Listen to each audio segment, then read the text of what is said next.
Know why you believe, page 23 is a good point to look at. I want to mention two things on this argument, because this is something that will help you beyond just this class, and that is being able to give reasons for the existence of God.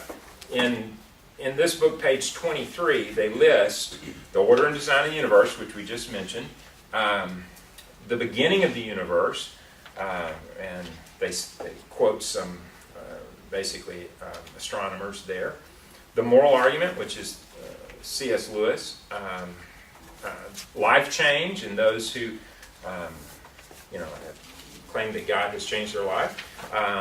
Order and design of the universe. The intelligence of God. This is an excellent book for this as well, The Reason from God. This is from Timothy Keller, and I'd like to share one quote on this, on the mysterious Big Bang. He said, those of a more rational mindset have always been fascinated by the question, why is there something rather than nothing? This question has been even more interesting to people in the wake of the Big Bang Theory. There's evidence that the universe is expanding explosively and outwardly from a single point. Stephen Hawking, in fact, wrote, almost everyone now believes that the universe and time itself had a big beginning, or a Big Bang. And here's the quote that I thought was really good from The Language of God by Francis Collins. He said, we have this very solid conclusion that the universe had an origin, the Big Bang, 15 billion years ago. Okay, whether you agree with this time or not. The universe began with an unimaginably bright flash of energy from an infinitesimally small point. That implies that before that, there was nothing. I can't imagine how nature, in this case, the universe, could have created itself. And the very fact that the universe had a beginning implies that someone was able to begin it. And it seems to me that it had to be outside of the universe itself.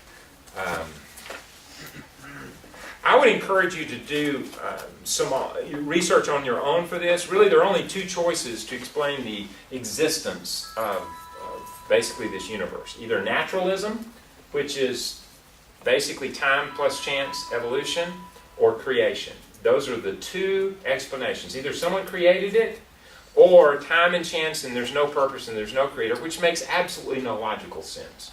I mean, absolutely no logical sense. In looking for the existence of God, one of the things as you prepare for that, one argument that I've used in talking with people who were skeptical, I remember talking with a microbiologist in Houston, and he had trouble, he was asking me, he was an evolutionist, and da-da-da-da-da. And I said, how do you explain DNA? I said, you understand it more than I do. You have an advanced degree, you have a master's in biochemistry. So you tell me, I mean, how did this intricate code for human life come about through random time and chance? What are the odds of that? And he said, well, I got to admit, it doesn't really make sense.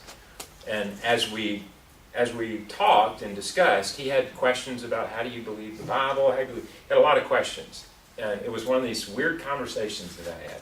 Never forget, he was a bright guy, far brighter than I am. I did the best I could to answer him in an intelligent way. But in the middle of the conversation, it was like the Holy Spirit prompted me. And I'm not normally like this. But when we're in the middle of the conversation, I'm trying to think of all the reasoning, the quote that I could from science and nature. Well, what about this? Well, what about... and how we were talking about DNA and talking about, okay, what about the irreducible complexity of the cell? And, okay, Michael Behe did this research, it's great, Darwin's black box, and so I was trying to remember what I could from that, and we're like getting into that, and he's like, wow, and I said, how could these independent components come about in life? And so we had a really intelligent conversation. When we're in the middle of that, and he's like throwing out all of this arguments, and in the middle of it, I'm like, it was like the Holy Spirit said, dude, that's not his issue. And I'm like, so we're having this conversation, and I said, Stephen, that's not your issue, is it? And he looked at me and said, what do you mean? I said, well, that's what we've all been talking about. That's not really the issue. Well, what's the issue? What keeps you from believing in a personal God? And he said, well, if there is a God, then I'm going to have to stop sleeping with my girlfriend. I said, all right. Well, let's talk about that.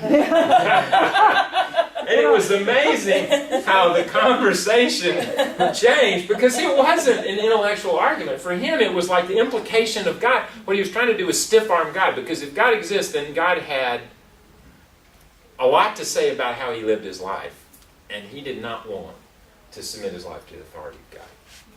So, in this class, and as you study, understand, you can know all of this stuff, but I believe ultimately what keeps people from Christ is always a heart issue, not a head issue. So, all right. Well, we will jump into this next week. That concludes this taping. Thank you.